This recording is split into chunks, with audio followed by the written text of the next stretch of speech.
What do you think really happened at that time? Because, I mean, they said something was going to happen in 6 months, and the last front was Sambisa. All the other areas was recaptured. Yeah, they recaptured all the active spaces that Boko Haram people were occupying, with the possible exception of, I think, about 2 or 3 in Borno. We're actually taking back from them. Now, in coming back to the public, which is where the management of the communication comes in, significant advance was made. But the whole language of technical defeat is actually what gave people the impression that, look, we're being told that we have won this war. And if the next day we start seeing this sporadic attacks, hit and run, guerrilla type of attack, begins to create doubt. What actually happened? Are we being served the same dishes that we had under the previous government, that we will finish these people within 3 months and the next day only for them to take additional territory? So that is what strategic communication does. If at the end of last year we found out that, look, this thing could not be done, it requires sitting down both the Ministry of Information, the Defense Communication, and of course the government itself. How do we communicate this to Nigerian people? And everybody stays on the same message. It will appear in this own case, the president says one thing, the Minister of Information says another thing, and then of course the military themselves saying that. So we should have learned from the past, and going forward, let us have just one person who communicates on this. The others can back up the person in a media interaction, but let's have a unified communication. It looks as if there's one theme, though, in what they all seem to be saying, and that is the capacity of Boko Haram to carry out spectacular attacks. But do you think they should have added that part of us technically defeating them? But I mean, when you are dealing with this kind of situation where you know that maybe you set up a too ambitious agenda, it requires giving the public more information with some data about what you have done, what is remaining. We can't tell you it's going to be finished within this period, but thrust your military, we're on top of it. And you begin to engage the citizens actively to understand that, rather than using some language that gives the impression it's been done, but we know that it's something that is still going. You know, we sometimes get mixed up here. So we hear stories of that's not the way it's done in other parts of the world, and one wonders, this is Nigeria. And some have come up to argue that when it suits us, we say that's not how it's done in other parts, and when it doesn't, we just keep mum. We're talking about death of information, and perhaps the way information has been managed, whether technically being defeated or spectacular attacks here and there. Do you think we're getting enough information from those in authority?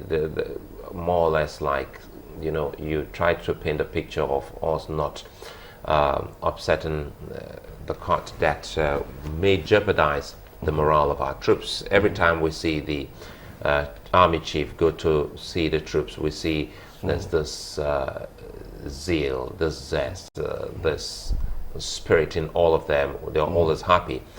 What are those things do you think we're not getting from the military to the people that would have been able to help the Nigerian public better understand the problem and better also help them in this fight? I think more than anything is consistency in communication. When you are dealing with a situation like this. In other words, you believe they should be talking.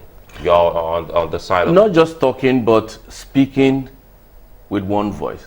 Because this is a government, right? If all these agencies and individuals work within that parameter. And before you go out to communicate, everybody who has a responsibility, is communicating the same thing. Because all this is supposed to be based on data. Data is one thing. How you communicate that data is another thing. I don't think anybody is in doubt that the level of casualty is being padded or being... People are getting everyday information about how many, on both sides, right? So based on this data is how do we communicate it? And communication is how do we explain it to everyday Nigerian that is not out there in the battlefield. And what does everyday Nigerian who doesn't have the nuances to wade through this is consistency in what you tell me has happened.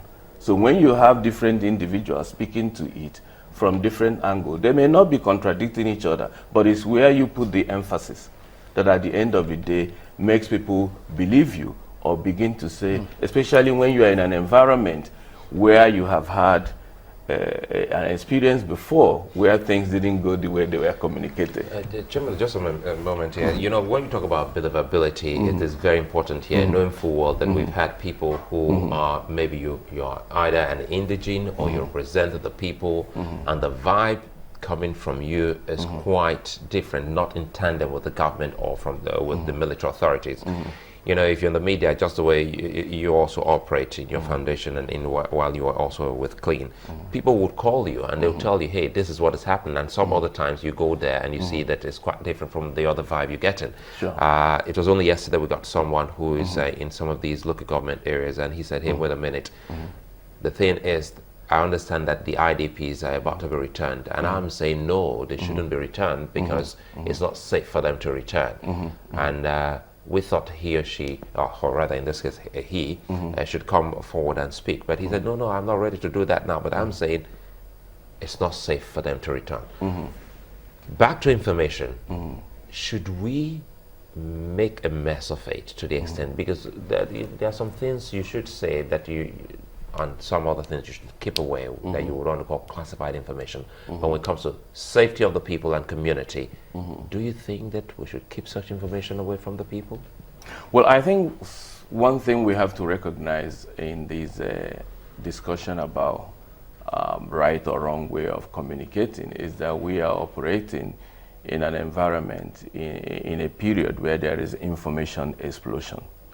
The official channels are there, the social media is there. Citizens in these affected territories are getting real-time information and passing them on to their friends on various social media about what is happening.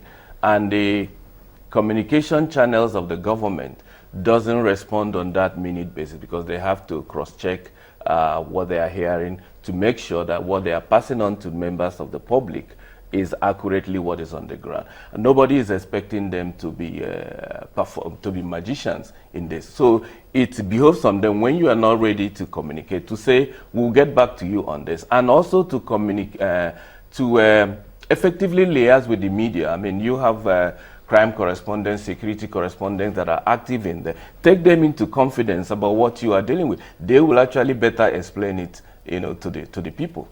So it's not an easy situation. I mean, we are all out here in the studio imagining a situation that we don't have all the information. When you're out there, it's a lot more complex because you are balancing a lot of things. But what the public expects is that when you don't have enough to reach a conclusion and communicate, call for time.